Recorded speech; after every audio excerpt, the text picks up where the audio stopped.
আসসালামু আলাইকুম সবাইকে। দেখেন একটা জিনিস খেয়াল করে দেখেন। আহ, আজকে জুন মাসের 6-7 তারিখ চলে আসছে। তো ঠিক 1-2 দিন আগে গত বছর 5ই জুন কিন্তু এই আন্দোলনটা শুরু হয়।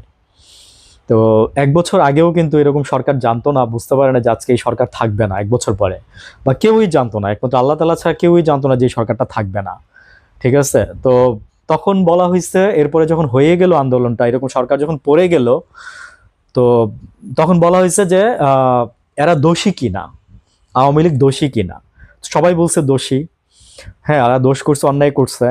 তো দেখেন লাস্টে এই বছরের আইসা আপনার মানে স্বীকৃতি পাইলো যে এটা দোষী, এটা সত্যি। হ্যাঁ, তখন মানুষ যেটা বলছিল যে হাসিনা স্বৈরাচার, দ্যাটস ট্রু।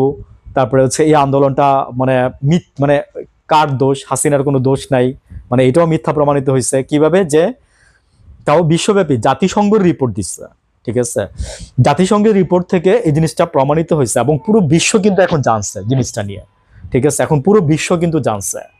তো এটাই বললাম যে মানে যারা মানে অন্যায় করবেন তারা কখনো কোনো দিন এগুলো ঢাকা দিয়ে রাখতে পারবেন না। আগামীতে যারা নির্বাচন করবেন আমি তাদেরকে বলতেছি, ভালো থাকবেন সবাই, এগুলো মনে রাখবেন।